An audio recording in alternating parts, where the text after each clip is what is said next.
yaitu Buya sempat mengeluarkan kalimat begini, hidupnya itu ibarat karena dek kasihani ombak kami. Seorang direktur Suara Muhammadiyah Iya, yang perkembangannya begitu pesat pernah menjadi kuli. pernah jadi kuli. Tetapi Buya sama Pak Haidar meyakinkan saya, Anda anak muda, Anda harus berani untuk fight, katanya kan. Tapi memang kuncinya itu saya merasakan bahwa ketulisan itu poin penting ya dalam mengelola Aum gitu. Deni katanya, saya itu hanya ada satu keinginan saya, sebelum Tuhan mengambil nyawa saya katanya, minimal saya bisa melihat gedung Mualimin itu berdiri megah katanya. Kalau itu sudah ada, Tuhan mengambil, saya ikhlas, kata Buya gitu.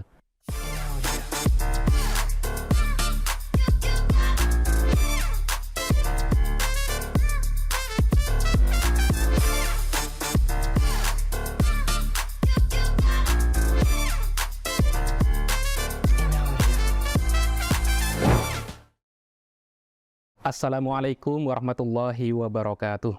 Waalaikumsalam. Teman-teman semuanya, hari ini Serambi Buya kedatangan seorang tamu penting, yaitu Direktur Suara Muhammadiyah, Denny Asy'ari, yang hari ini kita bisa panggil sebagai Datuk Maraju Denny Asy'ari. Selamat datang, Datuk. Selamat datang, terima kasih. Terima kasih sudah berkenan mampir di Serambi Buya. Alhamdulillah. Alhamdulillah sehat selalu. Alhamdulillah sehat Mas Syarif. Oke, Uda ya, saya biasa panggil Uda walaupun sudah lama dekat, dan karena beliau ini orang Minangkabau, sama dengan pembicara pada yang lalu juga seorang berdarah Minangkabau. Betul. Dan sebelum kita membahas lebih jauh lagi tentang apa yang akan kita bahas nanti, Uda, saya ingin mendengarkan cerita hidup Uda ini. Oh iya. Karena jauh dari Bukit Tinggi sampai ke Jogja, dan hari ini menjadi seorang direktur utama di Suara Muhammadiyah. Ya, nanti perkembangan dari perusahaan ini akan kita bahas lebih lanjut. Apa rahasia juga di balik itu? Silahkan dah. Ya, terima kasih Mas Erik, para pemirsa IBTime ya yang menyaksikan tayangan ini. Memang saya ingat ya, ada satu kalimat Buya Syafi'i yang ya rasa-rasanya itu hampir sama dengan gelombang kehidupan yang juga saya alami sebenarnya, yaitu Buya sempat mengeluarkan kalimat begini, hidupnya itu ibarat karena dek kasihani ombak. Ya. Karena belas kasihani ombak. Itu pernah ada kata-kata itu, artinya kalaulah bukan karena belas kasihannya ombak, sosok Buya bukanlah menjadi Buya yang kita kenal, kata beliau begitu. Saya mengalami hal yang sama di dalam gelombang kehidupan itu, yang nggak pernah terbayangkan harus di Yogyakarta waktu itu, karena memang selepas dari SMA lah gitu ya, kebetulan saya di Tawali Padang Panjang. Nah, orientasi saya sudah merantau, sebagaimana layaknya anak muda di Minangkabau ya, kalau tidak melanjutkan pendidikan, merantau ya, orientasinya berdagang gitu ya. Dan saya sempat hampir 1 tahun di Jakarta ya, mulai dari kuli buruh angkut macam-macam gitu ya.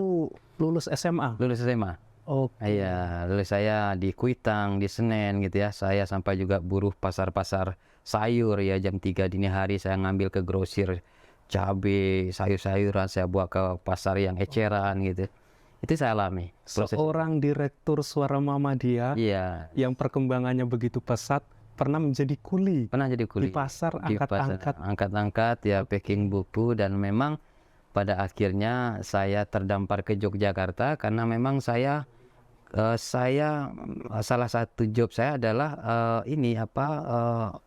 packing buku-buku yang dikirim ke Jogja, ke daerah-daerah. Dan di situ saya punya kenalan dengan orang-orang Jogja yang kemudian saya pada akhirnya pindah. Oke, sebentar Uda.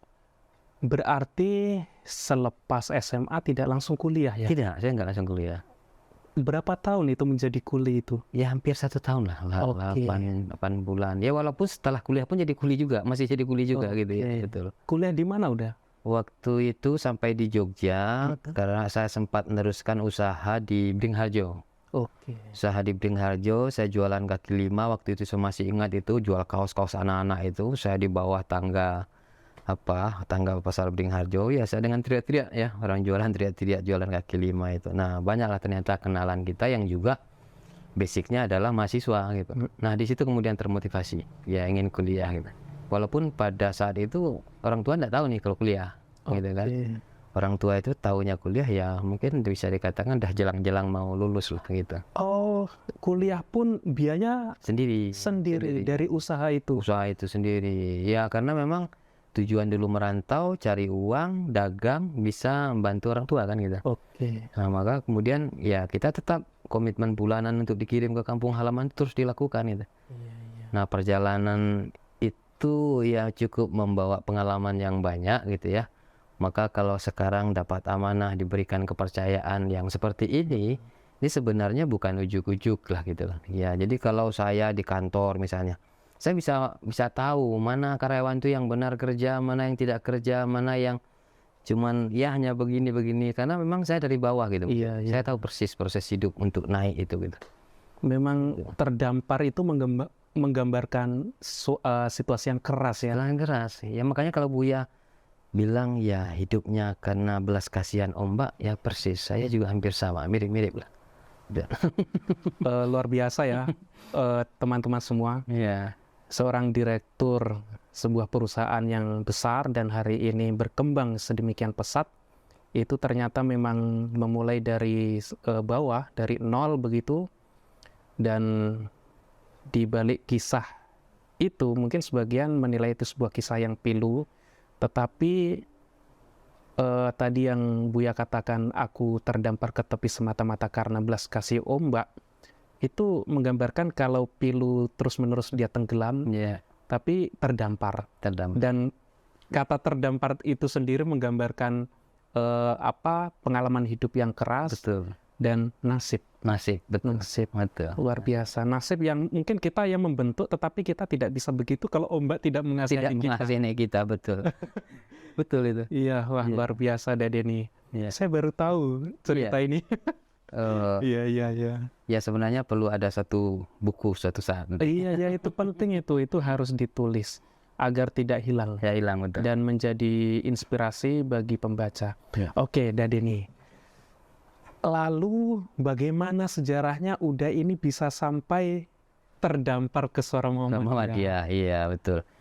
Ya menariknya juga, ya gara-gara itu juga untuk tadinya mencari penghasilan rutin yang bisa lebih mudah korelasinya dengan kuliah lah ceritanya waktu itu. Karena memang kita dunia kuliah adalah dunia akademis yang irisannya itu adalah tulis menulis ya, sementara basic tulis menulis waktu itu belum ada gitu ya. Nah kami waktu itu aktif di IMM gitu ya, saya ambil pilihan IMM karena basic memang keluarga Muhammadiyah. Dan saya bersama teman-teman itu latihan untuk belajar menulis pada saat itu ya kan, untuk menjadikan menulis itu sebagai semacam lifestyle ya. Jadi gaya hidup lah gitu. Persoalan yang dimuat di media atau tidak itu nggak menjadi soal gitu. Nah ternyata kecanduan asik ya, lambat laun ya tulisan kita secara bertahap juga diterima di media-media lokal nasional gitu ya. Nah majalah Suara Muhammadiyah termasuk media yang paling sering lah gitu ya, karena media internal ya untuk kita kirimin dan dimuat gitu. Nah akhirnya coba beradu nasib untuk mengembangkan diri lah ya di Suara Muhammadiyah, ya diposisikan sebagai reporter pada saat itu. Oke. Ya Jadi alhamdulillah reporter, jalan. wartawan, redaksi untuk awal-awal. Awal-awal Itu awal tahun berapa masuk Uda? Kalau yang serius ya, karena ada yang nggak seriusnya. Yang nggak seriusnya itu karena waktu itu membantu-bantu saja gitu Oke. ya. Yang serius itu 2010 lah. Oke, belum lama. Belum lama. 2010. Dan itu tentu karena di situ sudah ada Buya Syafi'i Ma'arif dan tokoh-tokoh yang kita kenal di Suara Muhammadiyah termasuk Pak Haidar Nasir. Ya, itu salah satu motivator sebenarnya ya, karena melihat jejak para tokoh tadinya kan. Saya ini termasuk menggandrungi beberapa tokoh-tokoh Muhammadiyah ya, selain ada Amir Rais gitu ya, kemudian Buya Syafi'i, Pak Haidar Nasir, termasuk Pak Din dan lain-lain itu. Dan saya baca track record beliau ini berkiprah di mana gitu ya. Nah hampir rata-rata tokoh-tokoh itu berkiprah di Suara Muhammadiyah Mas Erik gitu kan. Iya. Wah ini menarik juga gitu kan. Nah akhirnya itu yang memotivasi, walaupun pada saat itu saya sempat sempat membantu Pak Fasli Jalal di Kementerian Pendidikan waktu itu, Kemendikbud sebagai staf beliau. Dan ya secara pendapatan relatif jauh lebih baik sebenarnya dibandingkan di SM. Tetapi saya nggak menemukan jati diri lah di situ. Iya, passion Ya, juga. iya nggak Mungkin menemukan passion juga saya. ya, Gitu. Oke. Saya seperti ya kayak robotik lah ya, masuk jam sekian, keluar jam sekian dengan pola-pola kerja yang sudah ya tertentu yang Sangat mekanik. mekanik lah ya. Nah akhirnya saya kembali ke Jogja, ya sudah inilah dunia saya bisa bergaul dengan banyak orang, saya bisa belajar dengan banyak tokoh gitu ya. Termasuk di situ yang setiap minggu kita akan bertemu dengan tokoh-tokoh besar gitu. Nah itu yang kemudian membuat saya bertahan salah satunya Ya, gitu. luar biasa. Dan di tengah kesibukan itu, Uda Denny tetap berkarya. Insya Allah. Saya melihat beberapa karya buku Ya. Uda Denny di toko Suara Muhammadiyah. Betul. Ada berapa itu udah? Saya total buku saya ada 9 judul lah. Waduh, Ada 9 judul ya. hebat. Ya, belakangan agak tersendat. Saya sebenarnya sedang menulis buku tentang jihad ekonomi. Oh. Ya, jihad ekonomi. Tapi agak tersendat ya karena ditekan banyak pekerjaan. Ya, akhirnya ya udah kita pending dulu aja. Oke. Luar biasa ya, teman-teman semuanya. Seorang Uda Denny yang dari kampung, anak kampung dari Minangkabau, kemudian merantau ke Yogyakarta dari ketiadaan. Menjadi kuli di pasar dan lain sebagainya, kemudian menjadi seorang direktur di perusahaan besar milik Muhammadiyah, yaitu Suara Muhammadiyah. Tetapi di balik kesibukan itu juga tetap menulis Ya. dan ada 9 buku yang sudah diterbitkan. Nah, Uda Denny, selama Uda Denny memimpin Suara Muhammadiyah sebagai direktur, dalam tempo yang relatif singkat, hari ini kita melihat kemajuan Suara Muhammadiyah atau SM ini yang demikian rupa, sangat pesat. Tidak hanya di bidang literasi, karena SM yang kita kenal adalah literasi, tetapi beyond melampaui itu dalam hal usaha, bagaimana perbatikan dan sebagainya itu menjadi sangat kreatif. Kemudian properti juga, dan yang sekarang baru dibangun tower Hotel. SM itu yang hotel. Nah, saya ingin mendengar bagaimana seorang Uda Denny bisa membuat lompatan yang demikian berarti di Suara Muhammadiyah. Ya, Mas Edik, saya itu diamanahi mimpin Suara Muhammadiyah itu 2014 waktu itu. Jadi rentang waktu saya 2012 ke 2014 itu mungkin intensitas bertemu dengan Buya, dengan Pak Haidar itu sering sekali. Di dalam rapat-rapat itu sering disampaikan, kalian ini anak-anak muda, tapi kok merasa nyaman dengan kondisi yang sangat minimalis gitu. Ya saya akui katanya, bahwa Suara Muhammadiyah itu memang bertahan sampai 1 abad, kata Buya pada saat itu.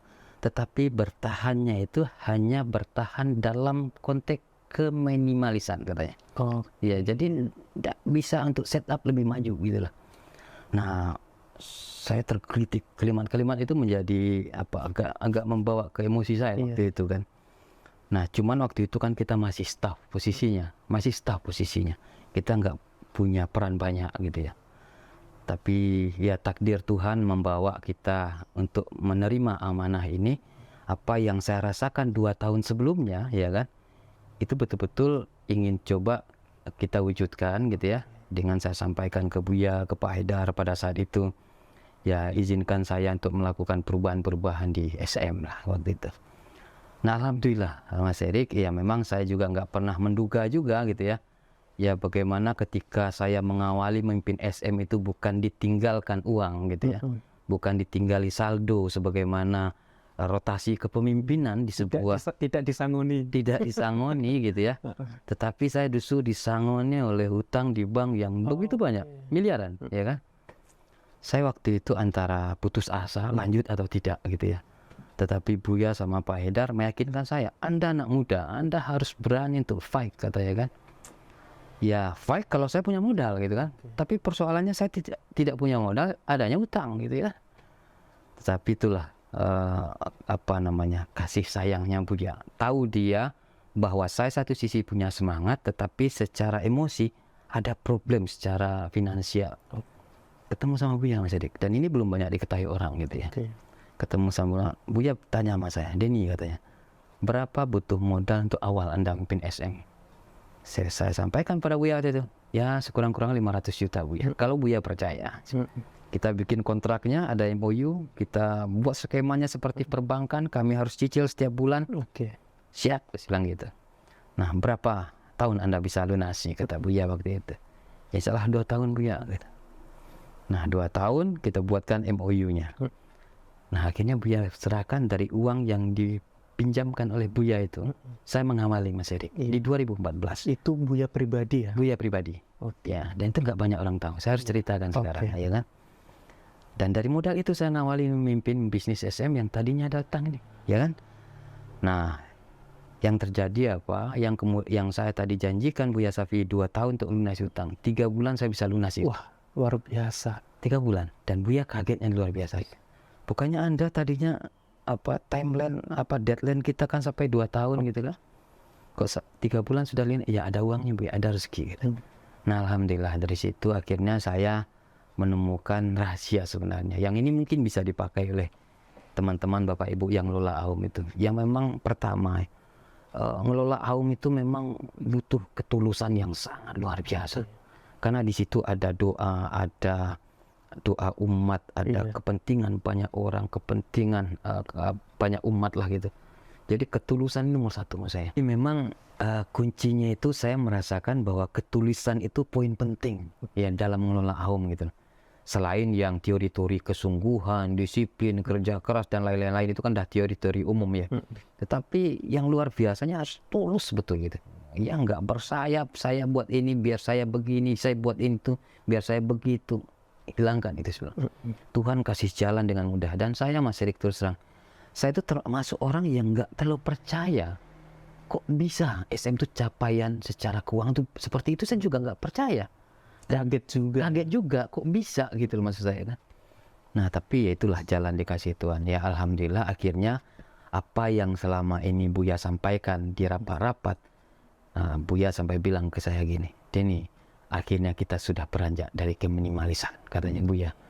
Tapi apakah memang kita harus menunggu 1 abad ya untuk beranjak dari keminimalisan itu, kata Buya waktu itu. Karena Suara Muhammadiyah sudah melampaui usia seabad waktu itu. menjadi seperti hari ini ya hari ini. Nah itu celutukan Buya. Ya sebenarnya sudah di masa Buya, cuma kan beda-beda standarnya beda-beda Buya. Saya bilang gitu. Di masa Buya sebenarnya juga tinggi lompatannya. Di masa ini juga ada tinggi, cuma standarnya beda-beda. Ya standar dulu dipakai sekarang mungkin bilang nggak maju, tapi bisa saja standar yang sekarang dibuat ya sebelumnya juga bisa juga nggak maju gitu. Ada standar sesuai zamannya lah sebenarnya. Oke. Luar biasa.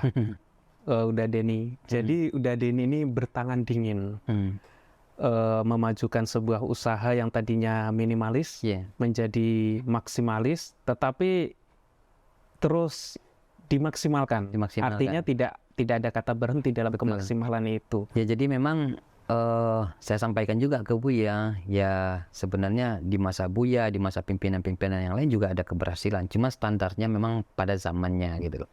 Ya saya melewati zaman yang berbeda, orang bilangnya seperti itu. Ya artinya memang tetap semuanya ada progres lah, begitu Mas Erik. Oke, luar biasa ya teman-teman, dinamika yang berkembang di Suara Muhammadiyah sehingga mencapai pada kemaksimalan dari keminimalan. Tetapi maksimal itu bukan maksimal dalam arti selesai tetapi dia terus diupayakan untuk semaksimal mungkin sampai pada batas yang kita tidak tahu. Betul. Tetapi kalau pesan Buya kan tidak ada kata berhenti sampai sehari sebelum kiamat. Kiamat, betul. Hampir sama dengan tagline saya Mas Erik. Iya. Saya itu jangan Anda berhenti ketika lelah, saya bilang gitu. Tapi berhentilah ketika selesai. Gitu. Jadi ya kalau lelah ya istirahat, tapi kalau jangan berhenti, lanjutkan lagi gitu. Memang kalau mendengar kisahnya Uda Denny sejak masa kanak-kanak sampai kemudian merantau ke Jakarta, ke Yogyakarta, itu kita jadi teringat kisah Buya Safi Ma'arif yang juga anak kampung dari Sumpur Kudus di Sijunjung, Sumatera Barat, kemudian merantau ke Yogyakarta untuk bersekolah, dan ketika kuliah pun Buya Syafi'i menjadi kuli jadi kuli di toko. Pernah kuli di toko beras, angkat-angkat beras, kemudian juga menjualkan kambing orang Ya betul. dan seterusnya, dan sampai kemudian menjadi seorang Buya Syafi'i Buya Syafi'i Ma'arif. Ma'arif, ya. Dan udah deh nih, saya selanjutnya menjadi penasaran bagaimana persentuhan Uda Deni terhadap khususnya Buya Syafi'i Ya. Ma'arif, karena sama-sama di Suara Muhammadiyah, Ya. dan tentu karena itu juga yang menjadikan Uda Deni mungkin bisa menjadi seperti hari ini. Ya, ya. Banyak hal yang didapatkan dari situ. Ya, betul. Ya, seperti tadi yang saya sampaikan Mas Erik, saya itu termasuk suka dulu itu membaca profil-profil para tokoh lah, biografi para tokoh ya. Termasuk awal-awal di SM itu baca biografinya Buya Syafi'i Ma'arif gitu ya. Ya, ternyata justru kehidupan-kehidupan yang penuh dengan dinamika yang seperti itu justru cara Tuhan gitu ya untuk menguatkan kita sebenarnya gitu ya. Nah, bukan sebenarnya bukan beban, bukan masalah, tapi itu cara Tuhan. Tuhan itu punya cara setiap orang untuk membentuk kita gitu ya. Nah, mungkin Buya dengan cara yang seperti itu ditentukan Tuhan. Termasuk diberikan Kesulitan supaya kuat gitu ya. Makanya saya berpikir, kok hampir sama ya kadang-kadang. Walaupun Buya tentu lebih berat, tapi hampir sama dengan apa yang kita lalui. Nah, itu menjadi satu benang merah lah ya. Saya ingin mengikuti pikiran, jejak kehidupan Buya Syafi'i Ma'arif gitu ya. Walaupun Buya sering menyampaikan, cuman saya sayangnya ini Denny kan, saya terlambat jadi aktivis katanya kan. Coba kalau jauh-jauh hari saya jadi aktivis ya banyak hal yang bisa saya lakukan katanya. Walaupun terlambat saja sudah melakukan banyak hal gitu kan. Buya Syafi'i dibandingkan kita yang masih muda-muda belum apa-apanya gitu. Tapi Buya memang rendah hati. Memang rendah hati caranya beliau gitu. Nah, itu yang membuat saya hubungan secara emosi kuat sebenarnya dengan Buya ya. Kemudian yang kedua, saya tidak tahu ya, mungkin ketika saya pernah punya janji membayar hutang dengan Buya 2 tahun. Tapi kemudian dalam 3 bulan saya lunasi. Dan kemudian apa yang diamanahi Buya ini saya pegang teguh ya. Capaian-capaian yang saya omongkan itu juga bisa dirasakan dan dilihat Buya. Saya nggak tahu apakah ini juga yang membuat kemudian Buya pun sepertinya juga ya ada hal yang berbeda juga saya rasakan secara batin saya gitu. Maka akhirnya saya melihat Buya ini yang bukan hanya sekedar sosok tokoh hari ini, bukan sekedar sosok tokoh Muhammadiyah di SM gitu ya, tetapi udah sekaligus sebagai orang tua lah yang menuntun baik secara pikiran, batin, emosi, perilaku. Ya lahir batin Ada di beliau gitu. Makanya ya orang menghujat Buya, orang mencaci maki segala macam itu ya sama rasanya itu sakitnya ketika orang mencaci maki orang tua kita juga. Itu yang kita rasakan Mas Erik. Itu dengan Buya. Oke. Sekarang begini udah. Dengan banyaknya values yang ditransfer atau yang bisa kita serap dari beliau-beliau itu. Kemudian apa dan bagaimana Uda Deni akan membawa Suara Muhammadiyah? Ya. Akan dibawa kemana Suara Muhammadiyah? Ya. Ke depannya. Ya, ada satu nilai yang menarik juga bagi Buya sampaikan ke saya. Deni, mumpung Anda muda katanya. Saya ini kan terlambat nih jadi aktivis katanya. Mumpung Anda muda dan aktivis, coba Anda hadir ya menjadi aktivis itu yang mampu meninggalkan legacy. Oke. Kata Buya waktu itu. Jadi bukan sekedar yang menjadi ikut-ikut dalam keramaian gitu ya. Ikut-ikut dalam aktivitas-aktivitas rutinitas gitu. Tetapi Anda coba berikan bahwa bisa loh anak muda itu menghadirkan sebuah legacy. Bisa nggak Anda? Sempat ditantang oleh Buya waktu itu. Ya, saya bilang selama Buya bimbing saya, selama Buya juga arahkan saya, insya Allah saya siap Buya. Saya bilang gitu waktu itu. Nah, jadi poinnya yang saya tangkap bahwa ya untuk saatnya lah gitu ya, anak-anak muda yang dipesankan Buya ke saya itu, ya kita untuk belajar meninggalkan legacy gitu. Nah, karena kalau sudah tua itu udah berat kata Buya gitu ya. Anak-anak muda itu diarahkan ke sana. Nah, semangat untuk meninggalkan legacy itulah sesungguhnya yang menjadi bagian juga salah satunya spirit saya, Mas Erik, untuk bagaimana saya mungkin nggak bisa melakukan banyak hal gitu ya. Tetapi saya akan mencoba melakukan sedikit hal tetapi bisa bermanfaat untuk banyak hal lah gitu ya. Ya, saya fokus di Suara Muhammadiyah, ya kita kembangkan Suara Muhammadiyah agar memberikan manfaat yang ya lebih ya. Walaupun ya kita nggak bisa mungkin bicara konteks nasional, konteks provinsi, ya yang sangat kecil sekali. Tetapi impact manfaat kita ingin bisa berikan, rasakan itu secara nasional. Nah, maka ya saya bisa dikatakan tidak ada kata istilah istirahat, berhenti untuk mengembangkan SM ini gitu. Maka salah satunya yang kini dihadirkan, ya sebenarnya Buya Shafi'i ikut juga acara groundbreaking waktu itu, ikut acara kick off juga waktu itu untuk hotel ini, SM Tower ini. Nah, cuman terakhir ya saya sempat berpikir apakah Buya akan sempat ya gitu ya untuk merasakan hotel yang beliau ikut melakukan groundbreaking waktu itu gitu kan. Nah, ternyata ya walaupun waktu proses pembangunan itu selalu saya share ya, ini Buya perkembangannya begini, ini Buya perkembangannya begini gitu. Ya beliau sangat appreciate gitu dan bangga gitu ya. Tetapi ya dilelah beliau bisa menempati juga. Tetapi walaupun nggak bisa menempati, paling tidak ya Buya ada satu yang pernah juga terucap ke saya itu, Deni katanya, saya itu hanya ada satu keinginan saya. Sebelum Tuhan mengambil nyawa saya katanya, minimal saya bisa melihat gedung Mualimin itu berdiri megah katanya. Kalau itu sudah ada, Tuhan mengambil, saya ikhlas kata Buya gitu. Ternyata memang itu yang digariskan Tuhan gitu. Dia sudah bisa melihat Mualimin berdiri megah. Doanya dijawab. Dia jawab gitu lah. Makanya luar biasa Buya itu. Kok jadi merinding ya. Teman-teman, Ya. itu tadi inspirasi yang bisa kita dengarkan bersama, yang mungkin sebelumnya kita tidak pernah mendengarkan itu dari orang yang memang dekat dengan Buya Shafi'i, menjadi saksi hidup dalam keseharian Buya Shafi'i, yaitu Uda Deni, Direktur Suara Muhammadiyah. Tadi untuk membangun sebuah perusahaan yang demikian besar dengan PR yang sedemikian banyak, di antara banyak yang harus dilakukan ada satu kunci untuk membuka pintu itu, yaitu ketulusan. Dan itu Buya Shafi'i pernah berkata bahwa berjuang di Muhammadiyah itu sesungguhnya sangat melelahkan, tapi jika niatnya tulus sangat membahagiakan.